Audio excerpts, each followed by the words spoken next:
Oíd mortales el grito sagrado: libertad, libertad, libertad. Esta es una sociedad que se creó sobre las bases de la libertad. Nosotros lo cantamos en el himno, la Asamblea del año 13, nuestra hermosa Constitución del año 53, realmente imbuidas en esas ideas de la libertad. Y después como que fuimos un poco perdiendo el camino, ¿no? Nos fuimos alejando de eso. Y creo que por eso quizás el primer agradecimiento que yo tengo para hacer es a la Fundación Libertad, porque durante muchísimos años, si no décadas, defendió las ideas de la soledad, a veces en soledad, ¿no? Y creo que, además de la Fundación Libertad, particularmente Gerardo Bongiovanni, que ha sostenido esa bandera durante tantos años, yo creo que él sí se merece un aplauso muy grande esta noche. Así que, Gerardo, gracias por esta distinción, pero gracias a vos por esta tarea de toda una vida, verdaderamente, ¿no? Y que creo que en algún momento llega a tener como un reconocimiento, casi como una reivindicación, y creo que es una alegría para nosotros. Me invitaste hace unos años a hablar aquí, y yo hablé de un gran pensador de la libertad que es Amartya Sen. Amartya Sen es un profesor de la Universidad de Harvard, murió ahora hace unos par de años. Él tiene un libro que se llama Libertad como Desarrollo. Él dice: lo que caracteriza una sociedad desarrollada es que sea libre en todos los sentidos, ¿no? Libre de que podamos decir lo que queremos decir, que podamos leer el libro que queramos leer, que podamos ver la película que queramos ver, que podamos casarnos con la persona que queramos casarnos, que podamos comerciar con quien querramos. Es decir, que la libertad es íntegra, son las libertades civiles y son las libertades económicas. Amartya Sen, indio, habla de una sociedad muy diferente a la nuestra. No sé si ustedes lo saben, la sociedad india está dividida en castas, ¿no? Durante milenariamente dividida en castas, 7 castas, 7 estamentos, 7 diferentes maneras de, digamos, juntarse la gente. Y entonces, claro, Amartya Sen tiene mucho esa idea de las libertades civiles como muy importante. Quizás a los indios las libertades económicas les vienen más naturalmente. Yo creo que Argentina es un poquito al revés. Nosotros somos muy respetuosos de las libertades civiles, pero como cuando vamos a las libertades económicas lo hacemos con un poquito de culpa, ¿no? Con un poquito de miedo, con un poquito de más dubitativo. Y me parece como que eso es como un contraste bastante interesante, ¿no? Tenemos que llevar la idea de las libertades a las libertades económicas en una sociedad que ya las ha tomado para las libertades civiles. Bueno, a mí me han dado este premio. Yo me pregunté a mí mismo por qué Gerardo me había elegido para este premio. No soy un intelectual de la libertad como otra gente que lo ha recibido, como Guy Sorman. Tampoco soy un gran comunicador de la libertad, como puede ser Mario Vargas Llosa, que también ha recibido esta distinción. Es cierto que Twitter ayuda un poquito hoy, ¿no? A comunicar mejor las cosas. Pero creo que me eligió porque yo soy el plomero de la libertad. No el filósofo, no el pensador, no el comunicador, el plomero. ¿Y qué hace el plomero? El plomero está ese flujo que está tapado, hay que destapar la cañería. Bueno, hay que calzarse el guante, meter la mano y sacar toda esa porquería. Bueno, creo que ese es el trabajo que sí, creo que en ese sentido estamos haciendo algo bastante interesante y bastante novedoso. El otro día me preguntaban en un programa de televisión que era fácil como destruir y que cuándo íbamos a empezar a construir, ¿vieron? Porque es de regulaciones, sacar, y yo digo, no, estamos construyendo, porque estamos construyendo la libertad. Y no es nada fácil construir la libertad, porque el motivo por el cual hoy no somos libres es que hay intereses por detrás de todas esas regulaciones, esas normas y esas leyes, que es la que nos hacen no ser libres. Entonces hay que pelear todos los días contra esos intereses que de verdad que quieren que eso se mantenga. Así que estamos en la construcción de la libertad. No es fácil, si no pregúntenles a los de la Revolución Francesa si era fácil o no, o si había intereses o no. Bueno, hoy les quiero hablar de cómo es la plomería de la libertad. Cómo es ser un plomero de la libertad. Yo creo que Argentina es una sociedad, yo la llamaría de status quo. Hay intereses, yo te lo he dicho, que Argentina está ahogándose en su propio triángulo de las Bermudas, que es un triángulo que está sostenido por 3 castas: la casta sindical, la casta empresaria. Ustedes saben, la casta sindical, yo digo fuera del país que los sindicatos se llevan aproximadamente el 3% de los ingresos salariales formales, se me ríen y piensan que estoy contando un chiste, decímelo en serio, me preguntan. Digo, no, sí. En Argentina los sindicatos se llevan el 3%, porque en Argentina aún la persona que no está sindicalizada le tiene que pagar al sindicato. Eso en el resto del mundo es incomprensible. La casta empresaria, que por supuesto no hay que generalizar, las pymes son víctimas, el sector agropecuario es víctima, pero por algo Argentina es uno de los países más cerrados del mundo. Eso no salió de un repollo ni salió de la nada. Y después tenemos la casta política, como le gustaría decir al presidente, que tiene un gran actor central, que para mí es el Partido Peronista. Yo digo, el Partido Peronista es el partido conservador de Argentina, porque es el partido de las castas, es el partido de los intereses creados. Para ilustrárselo con nombre y apellido, es el partido de los Pablo Moyano y de los Filiberti, para que entendamos de qué estamos hablando. ¿Okay? Esta economía de status quo que ya lleva décadas, yo diría, para mí el comienzo de esto, yo lo ubico en el gobierno de Onganía, que fue el que lo institucionalizó, este sistema. En ese momento Argentina era un país que era más rico que España, tenía 5% de pobres, y a partir de la instauración de este régimen de castas, o este régimen de status quo, o este triángulo de Bermudas, Argentina dejó de crecer. Creció medio punto per cápita por año, que es una de las performances más pobres de crecimiento del mundo. Pasó de ser un país que era más rico que España a ser un país sustancialmente más pobre que España. Pasó de ser un país que tenía 5% de pobres a un país de 50% de pobres. Por eso el presidente Milei habla del modelo empobrecedor de las castas. Y resulta que este sistema de castas está montado sobre una arquitectura legal. Por eso bien decía Alejandro que en Argentina, como dice Jorge Bustamante, en Argentina el problema no son los ilícitos, que también lo serán, sino los lícitos. Porque esta estructura crea una red de privilegios que está metida en la ley.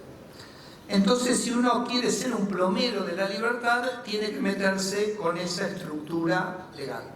Y hace unos 2 años y medio me pidió Patricia Bullrich si quería darle una mano con la campaña, y le dije que le podía dar una mano, pero que nada iba a ser posible si esa estructura legal no se modificaba. Y me comprometí con ella. Le dije, mira, voy a hacer lo siguiente, voy a leer la última ley de Alberto Fernández y te voy a decir si tiene que quedar, si hay que derogarla o hay que modificarla. Y me dice, ¿y con eso qué hago? No, es que después voy a leer la anteúltima. Y después voy a leer la antepenúltima. Y después la antepenúltima, y así voy a llegar a 1880. Y te voy a revisar toda la estructura legal de Argentina y te voy a decir qué tiene que quedar y qué no tiene que quedar y qué tiene que ser modificado, que 2 años después eran los 2 pilones de papeles que le mostré a Alejandro Bongiovanni una mañana en mi casa. ¿Cómo fue la metodología que hizo este plomero para identificar todas las tapaduras de los caños que tenía esta casa? Bueno, lo hice, miren, con una metodología muy precisa, que se las voy a contar cuál fue. Y lo hice con 7 personas y con 0 pesos. 4, como bien dijo Alejandro, 4 alumnos de Derecho de la Universidad de San Andrés, un constitucionalista, mi ayudante en mi cátedra de Economía 1 de la Universidad de San Andrés. 5 abogados, 2 economistas.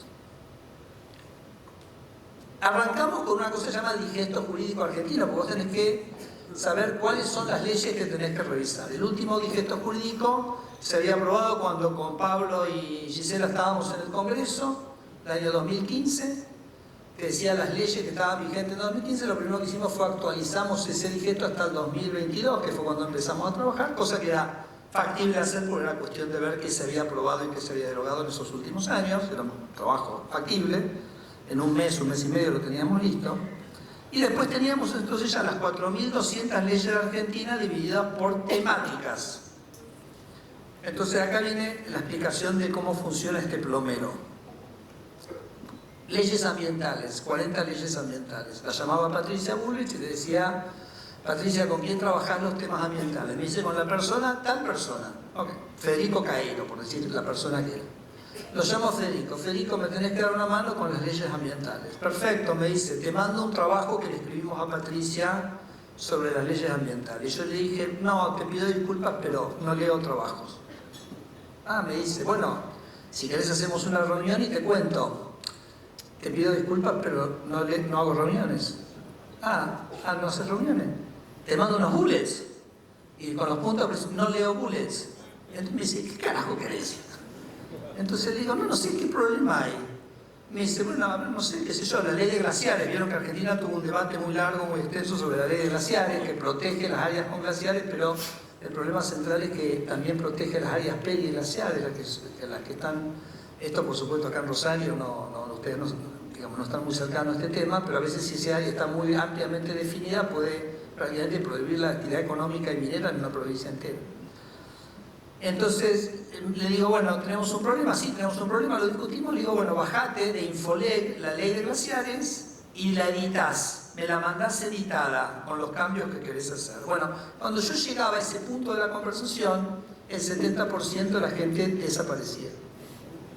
Porque una cosa es sentarte para tener una conversación sobre, digamos, y aportar, y puede ser un aporte muy genuino y muy valioso, pero otra cosa es sentarte a ver cómo tenés que cambiar el artículo 3 de la ley de glaciares y cómo escribirlo y ser preciso en lo que se escribe, y eso ya es otro juego. Y por ahí hay gente que decía, mira, te puedo dar 3 horas para darte mi idea, pero no te voy a elaborar un mes y medio gratis para hacer esto. Otro por ahí les daba miedo. Nosotros, como estuvimos en el Congreso, tampoco les tenemos tanto miedo a tocar una ley, ¿ok? Pero por ahí otra gente le tiene más respeto, otra gente por ahí eran simplemente chantas, que sí estaban para la charla de café, pero no tenían capacidad de... Ahora yo, para efectivamente hacer una reforma real, yo necesitaba los instrumentos legales que había que cambiar. Necesitaba cambiar esa estructura, no necesitaba diagnósticos, no necesitaba historias, necesitaba tener los cambios metodológicos que había que hacer, los cambios precisos en las leyes que había que hacer. Y eso viene de una anécdota que yo siempre cuento, que lo llamo el principio de Marx. Marx, ¿ubican Marx? Bueno, el tema es que este Marx no es Karl Marx, el que ustedes están pensando, y tampoco es Groucho Marx, ¿ok? Este Marx de esta anécdota que les voy a contar es Daniel Marx, que es un amigo mío que se llama Daniel Marx, que quizás alguno lo oyó nombrar, que tiene apellido Marx, ¿ok? ¿Y cuál es la historia? Que en el año 2001 yo era secretario de Política Económica, el ministro de Economía era Domingo Cavallo, a quien sí todos recuerdan, y Daniel Marx era el secretario de Finanzas. Y una noche tenemos una discusión, vieron que Cavallo era medio como un toro, no era fácil. Una discusión que duró 3-4 horas entre A y B. Bueno, listo. Terminamos la noche, todos transpirados, vamos a hacer A. Bueno, perfecto, nos vamos a dormir A. A la mañana siguiente firma el decreto Cavallo B. Entonces voy a Daniel y digo, Daniel, nos cagaron, ¿ok? ¿Qué pasó acá? No dijimos sí dijimos pero vino Horacio Liendo, que era el que le escribía los decretos a Cavallo, y le trajo el decreto que decía B, y bueno, Liendo firmó B, ¿ok? Porque uno tiene que avanzar, y bueno, una cosa es el debate así en el aire de las grandes ideas, y la otra es con qué instrumentos yo efectivamente... Me doy cuenta que en la política el que gana el debate es el que pone el pilón de papeles sobre la mesa. Porque ya define, ya se podrá discutir un poco sobre los márgenes, pero como nadie pone el papel sobre la mesa, el que sí ponga el papel sobre la mesa es un poco el que va a ganar, y eso yo lo llamo el principio de Marx, ¿ok? Entonces dije, bueno, vamos a hacer el principio de Marx, pero con todas las leyes, revisando las 4.200 leyes de Argentina. ¿Fue difícil este trabajo? En algunos aspectos sí y en algunos aspectos no. Por ejemplo, ¿en qué sentido no fue difícil? Que Patricia Bullrich me dijo, Federico, vos este trabajo lo vas a hacer asumiendo que no hay ninguna restricción política. Porque si vos te empezás a especular y nunca me vas a dar a mí lo que verdaderamente nosotros pensamos que debiéramos hacer. En todo caso, la restricción política la pondré yo, en todo caso. Pero no quiero que la pongas vos cuando haces el análisis. Entonces eso facilitó muchísimo, porque era muy fácil darse cuenta, porque cuando uno lee la ley, hay leyes que son tan grotescas en lo que dicen y es tan obvio el interés que está por detrás, que si uno tiene 2 o 3 principios básicos, como tener más competencia, que no haya intereses, que no haya asignaciones específicas, que no haya privilegios, es como bastante fácil clarificarlo. Se los voy a contar como un ejemplo que además representa la historia de Argentina, que es la ley de pesca, que por casualidad fue la primera que analizamos. Entonces, cuando vos la ley de pesca, ahora cambió porque les multiplicamos el precio por 8, pero cuando estaba analizando eso, para pescar merluza, digamos, ¿vieron la merluza? los pescadores pagaban 0,15 de regalías. Es una cosa medio exótica porque, por ejemplo, si vos producís petróleo y pagás una regalía porque es un recurso común, ¿no? Lo que está abajo del subsuelo es un recurso común, vos pagás una regalía. En Argentina, por ejemplo, la regalía por petróleo es 15%. Los pescados también es un recurso común, no hay derecho de propiedad, de todos nosotros son los peces. Entonces, vos al que le das la posibilidad de pescar en el mar argentino, le decís, me tenés que pagar un canon, que es el valor para los argentinos de ese recurso que le permite a ese privado explotar. ¿Me van siguiendo? Bueno, entonces en petróleo es 15 y en la pesca es 0,15. Yo digo, pero esto es un delirio. O sea, tenemos unas personas que hace 30 años pescan en la Argentina gratis. O sea, se llevan nuestros peces gratis. Van, salen al mar a la luz del día, vuelven, ponen las cajas, se nos cagan de risa y se van y pagan 0,15. ¿Ok? ¿Cómo puede ser que esto ocurra? Y cuando empezás a ver la ley, te das cuenta que, claro, la ley, una ley hecha por los militares, no era una ley para obtener la renta de la pesca, sino que era una ley para promover la actividad naviera. Los militares no les interesaba que el Estado y la sociedad apropiaran la renta de la pesca, sino que querían fomentar la actividad naviera. Entonces le dijeron a la gente, construime un barco, yo te regalo la pesca. Barco, pesca, barco, pesca, barco, pesca. Así arrancó la ley con los militares. 10 años después habías creado una casta naviera pesquera, ¿correcto? Y la casta naviera pesquera cambió la ley para que solo puedan pescar aquellos que pescaban. ¿Okay? Entonces como que abrocharon y cerraron el sistema.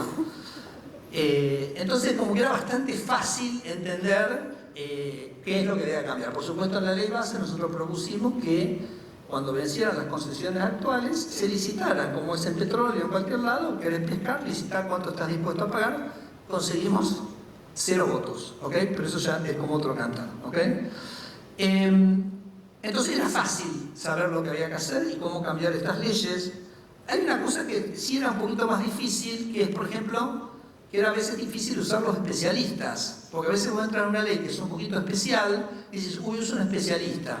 Y el especialista es medio un problema, porque el especialista ya está como tanto tiempo operando en un cierto sistema que por ahí no se anima a pensar que todo el sistema no sirve para nada. Por ejemplo, estábamos con el tema seguros.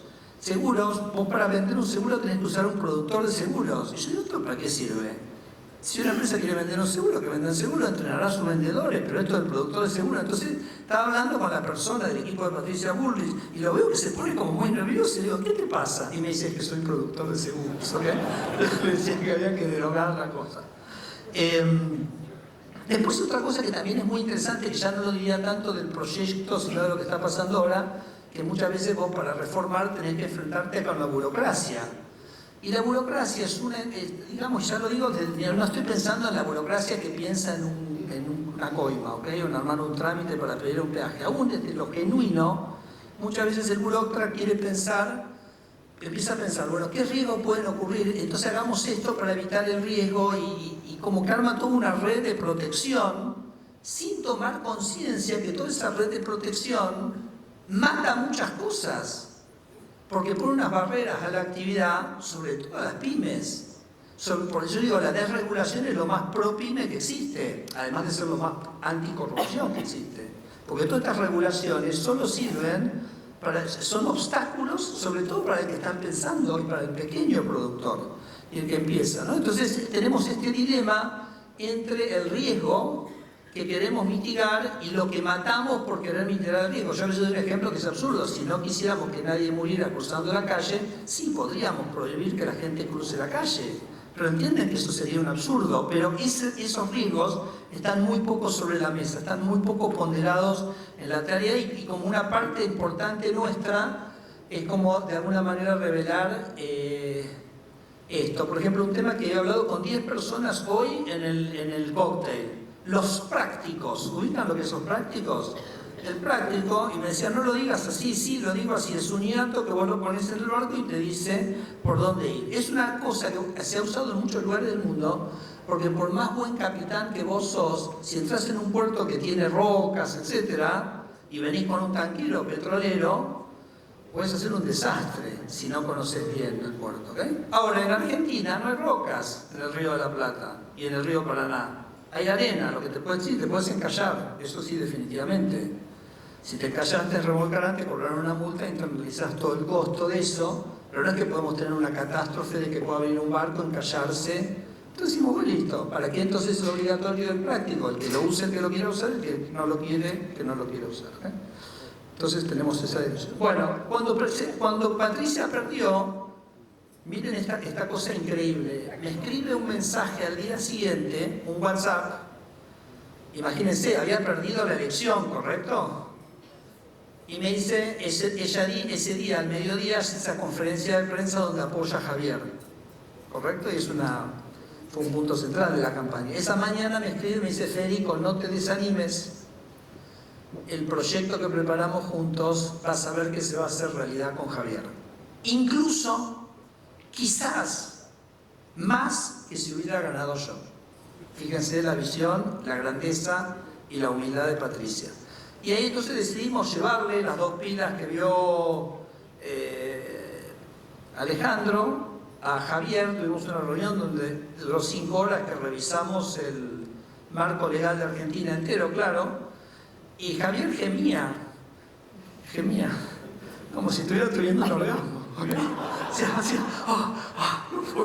No puedo creer esto. Y me dijo, esto lo tenemos que implementar.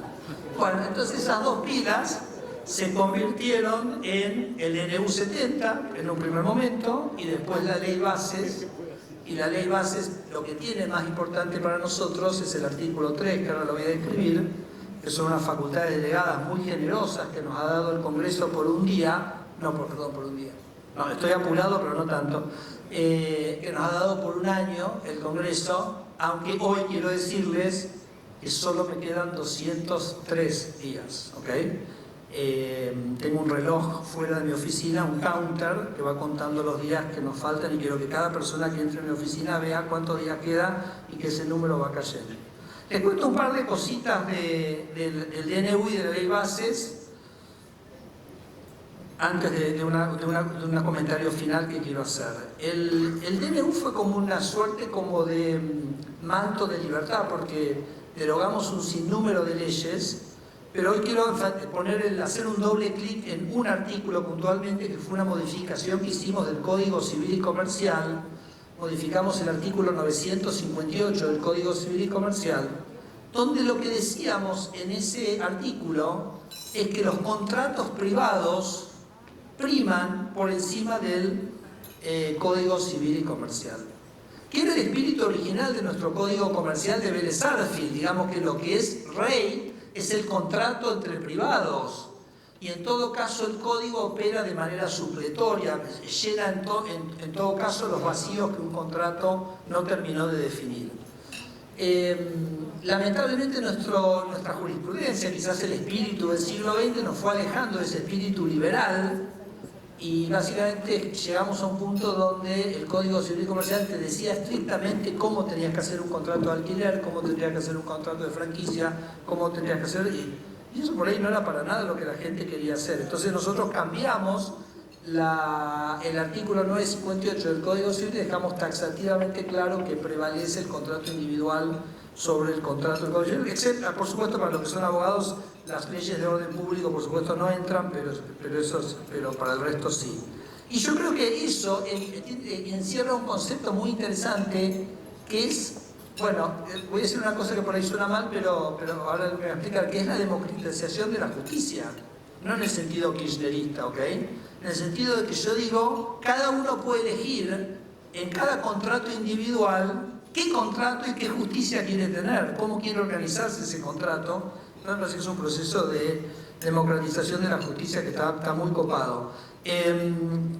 Cosas que fueron dos cosas que fueron muy divertidas del DNU 70, ley de alquileres, ¿se acuerdan? Ley de alquileres, el resultado fue una caída de 30% en el precio real de los alquileres, donde tuvimos que quebrar algunos mitos. Por ejemplo, decían, no puedes tener que en el contrato de alquiler se permita que sean por menos de 2 años. Y dijimos, ¿por qué? ¿Por qué no?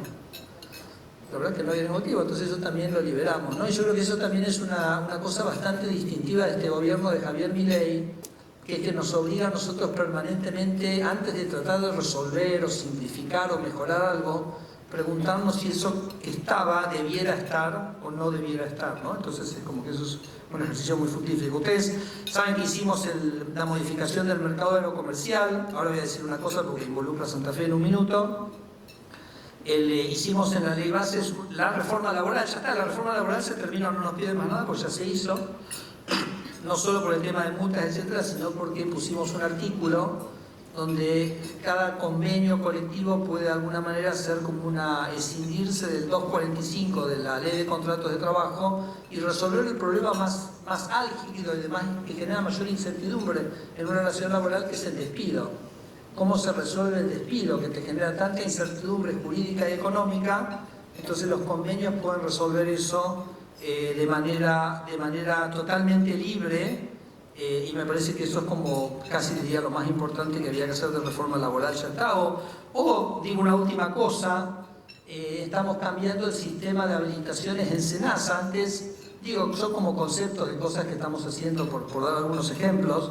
Antes, para vos hacer un frigorífico, una fábrica de alimentos o lo que fuera, la hacías, tenías que cumplir con una cantidad de normativa, después tenía que venir alguien a inspeccionarte y hacer un proceso llamado de habilitación de tu planta.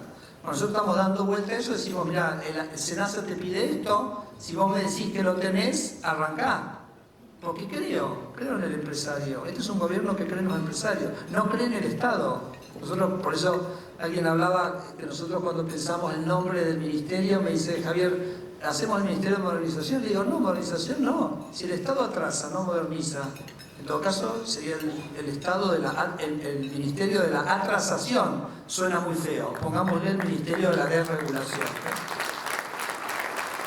Entonces, hoy ya la idea es que vos puedas avanzar, puedes arrancar, que confiamos en el sector privado. Después podrá ir el de SENASA a auditarte si quiere un día o no, pero que eso no sea un óbice para que no puedas comenzar.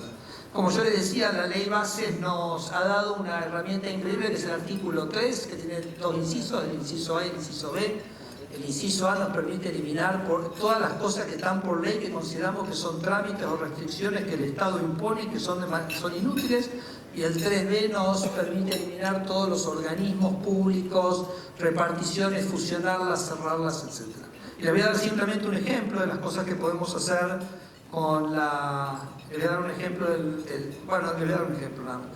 La semana, pero que este es muy loco. La semana pasada nosotros cerramos una cosa que se llama el CONAMI. ¿No? Si me siguen en Twitter, yo todas las mañanas me despierto y tiro la o las regulaciones del día.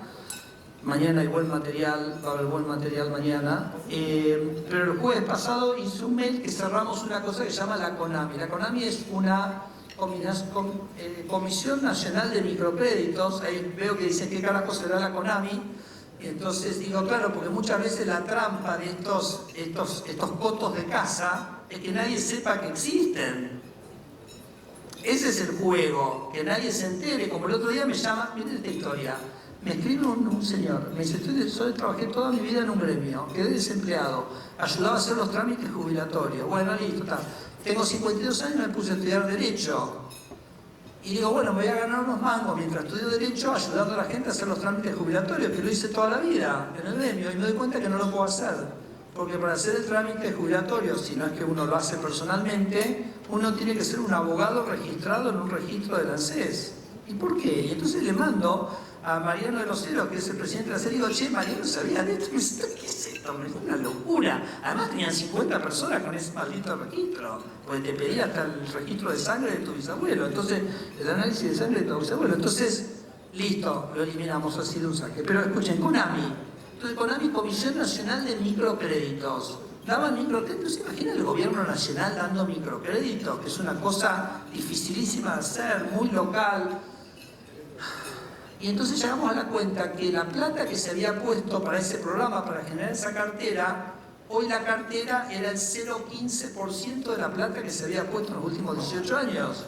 O sea, se chafaron el 99,85% de la guita. ¿Me entienden lo que estoy diciendo? Así que, bueno, todo ese tipo de cosas, la ley base nos está permitiendo limpiar, sacar, y creo que vamos a terminar con un Estado mucho más eficiente, mucho más chico y definitivamente mucho más barato. Y tener un Estado mucho más barato va a permitir una baja de los impuestos, como ha ocurrido este primer año, que ustedes saben, el presidente Milei bajó el gasto público 30 puntos del PIB, bajó 5 puntos bajó 30 puntos del gasto en términos reales, que son 5 puntos del PIB. Y esos 5 puntos del PIB yo se los puedo machear casi 1 a 1 en bajas de impuestos que ha implementado el presidente Milei, de las cuales obviamente la baja de impuestos más importante es la baja del impuesto inflacionario, ¿correcto? Pero ha habido muchas otras bajas. Entonces esta baja en la ley base nos va a permitir seguir achicando el Estado, seguir ordenándolo, y el resultado de eso va a ser la posibilidad de seguir bajando impuestos. Y yo diría que ese proceso casi les podría decir que se está acelerando en este momento. Así que en ese sentido como es bastante auspicioso el proceso que tenemos para adelante. Termino con unas cosas más. Hay una cita de Alberdi que me gusta mucho, que Alberdi dice: ¿qué le pide la riqueza a las leyes para acrecentarse y crecer? ¿Qué le pide la riqueza a las leyes? Dice Alberdi, le pide lo mismo que Diógenes le pidió a Alejandro Magno. Ubica, Diógenes era un filósofo muy famoso que vivía en una alcantarilla, ¿no? Y entonces Alejandro Magno, este general griego, escucha de este filósofo increíble y se mueve con todo su ejército a hablar con este filósofo que vivía en la alcantarilla. Y cuando llega se imagina, ¿no? Alejandro Magno con su pompa fastuosa y todo su ejército delante de este hombre que está en la alcantarilla y dice: pídame, me dicen que usted es un filósofo extraordinario, pídame lo que usted quiera. Y Diógenes lo mira y dice: ¿podría correrse? Me está tapando el sol. ¿Okay? Entonces la historia es como muy famosa. ¿Y por qué la traigo a colación acá? Porque nuestro objetivo es el mismo. Nosotros queremos correr al Estado del medio, queremos correr a las regulaciones del medio, queremos darle un espacio de libertad a ustedes, queremos no molestar, no romperle las pelotas. ¿Okay? Entonces, el plomero de la libertad se dedica a eso, a destapar las cañerías para que después ustedes puedan circular toda esa vitalidad por esos caños que estén más despejados, ¿no? Ahora, eso genera un desafío, ¿no? Porque muchos años de no hacer lo que el gobierno no te dejaba hacer, y ahora es como que ustedes vivieron en una jaula durante mucho tiempo, y de repente se abrió la puerta de la jaula y llegó el momento de salir. Bueno, y hay que salir, porque por ahí no se queda, ¿no? Entonces yo les quiero contar un par de cosas interesantes de esto de salir de la jaula, ¿ok? Ya voy terminando, Gerardo, no te pongas muy nervioso. El primero es, ¿se acuerdan que yo les dije que habíamos hecho una reforma del mercado aerocomercial en el DNU 70? Ahí lo que habíamos hecho era liberar totalmente el flujo de pasajeros en aeronaves de pequeño porte. A mí me parecía como increíble que ciudades como Las Lomitas, Roque Sáenz Peña, qué sé yo, Villa María, Olavarría, Tandil, no tuvieran conexión aérea. Obviamente si uno dice que hay que hacerlo con un 747 no va a ir nadie, pero con un avión de 19 plazas sí. Y la verdad que yo decía nadie. Bueno, resulta que este viernes vamos a hacer el primer vuelo inaugural de una nueva aerolínea en Argentina, totalmente argentina, que se llama Hamix Airways, y vamos a hacer el vuelo inaugural que va a ser Aeroparque, Venado Tuerto, Villa María, Aeroparque. Y en febrero empiezan los vuelos regulares, porque el viernes es como un vuelo como de presentación de la aerolínea. En febrero arrancan esta línea y Aeroparque, Tandil, Olavarría, Aeroparque. Los chicos que hicieron esta aerolínea tienen 24 años. ¿No? Es todo lo que está bien en el país. Y fíjense, son los jóvenes los que dicen: vamos a animarnos a salir de la jaula y vamos a empezar a transitar este espacio de libertad que el gobierno nos crea. Y fíjense el contraste con esta historia que les voy a contar. Y otra cosa que nosotros hicimos en el DNU 70 fue liberamos la venta online de remedios. Porque yo digo, ¿por qué el remedio tiene que venderse en una farmacia? Quizás en la capital federal no es tan importante, la ciudad de Buenos Aires, pero en el interior uno por ahí está a 15, 20 kilómetros de una farmacia. Y uno tiene a su hijo con 39, 40 de fiebre y no lo quiere dejar solo y hacer 40 kilómetros, 20 de ida y 20 de vuelta a comprar la farmacia cuando lo puede recibir en su casa, ¿correcto? Bueno, entonces nosotros cambiamos el artículo 1 de la ley de farmacias para permitir que dan más libertad. Si querés venderlo en la farmacia, vendelo en la farmacia, pero si lo querés vender online, lo podemos vender online. Bueno, no pasó nada, hasta el jueves pasado. El jueves pasado Mercado Libre levantó la palanca. Mercado Libre no puede vender remedios, porque sí se sigue vendiendo a través de las farmacias, pero Mercado Libre levantó la palanca para que las farmacias pudieran vender a través online. Por supuesto, lo puso en el banner algunas de esas farmacias, que eran farmacias muy pequeñitas de la ciudad de Buenos Aires, claro, en una mañana vendieron lo que no habían vendido en 2 años. Imagínense estar en el banner de Mercado Libre. Entonces, una de estas farmacias que había arrancado a las 10 de la mañana vendiendo, a las 3 de la tarde recibió un llamado de un laboratorio y dice: te damos 1 hora para que te bajes de la plataforma. Y si no te bajas vos, te vamos a bajar nosotros a vos. ¿Ok? Entonces el farmacéutico se decidió bajarse. Eran 4 los que se habían subido. Bueno, y estamos ahí en una guerra. ¿A qué voy? ¿Se acuerdan cuando yo les decía que construir la libertad es dificultoso? Porque hay intereses atrás que no quieren esa libertad. Bueno, estamos en esta batalla. Yo digo, la batalla de la libertad no se pierde nunca. Porque cuando le estás dando más posibilidades a la gente, tarde o temprano esa agenda se impone, y además no vamos a claudicar nunca a pesar de los intereses que están detrás. Igual yo pienso que esta gente está loca porque llaman con nombre y apellido, o sea, sabemos quiénes son todos los llamados que han hecho, todas las extorsiones, o sea, bueno, no sé verdaderamente, o están muy acostumbrados a la impunidad, o no sé, digamos realmente qué es lo que están, cómo están evaluando sus riesgos. Lo cierto es que este mundo de la libertad, y voy terminando, está generando su reacción en la economía. Ustedes vieron los números del tercer trimestre de actividad económica. Anualizado, el PBI estaba creciendo al 16%. Si tomo el número del crecimiento del trimestre y lo anualizo, el consumo al 20% y la inversión al 60%. ¿Okay? Es increíble porque Javier Milei va a terminar su primer año de presidencia con un PBI que va a estar entre 3 y 4% superior al PBI que tenía cuando él asumió su presidencia un año atrás. O sea, en este primer año de la presidencia de Javier Milei, el producto va a crecer entre 3 y 4%, a pesar de que hizo una caída del gasto público de 5 puntos del PIB. ¿Y esto qué quiere decir? Esto quiere decir que le devolvió al sector privado entre 8 y 9 puntos del PBI en un año. Porque si el PBI subió y el Estado gasta 5% menos, quiere decir que el sector privado está gastando 5% más, y si encima el PBI creció 3 puntos, entonces básicamente ha habido una transferencia de recursos del Estado al sector privado de entre 8 y 9 puntos en este primer año de Javier. Y como gran parte de esa devolución ha sido la reducción del impuesto inflacionario, ¿dónde fue esa devolución? Fue en los sectores más vulnerables de la sociedad, porque todos sabemos que la inflación ataca primordialmente a los más vulnerables. Así que yo creo que eso es como muy promisorio, y entonces voy a terminar con una cita de una serie que muchos de ustedes quizás vieron, que es Succession. ¿Lo ubican? Bueno, el personaje principal es un señor que se llama Logan Roy.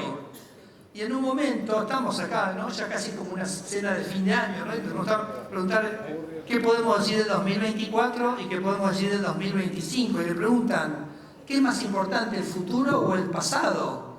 Y Logan Roy contesta, lo único real es el futuro. El pasado es solo un conjunto de historias. Así que con ese ánimo esperemos tener un 2025 próspero y en crecimiento. Muchas gracias.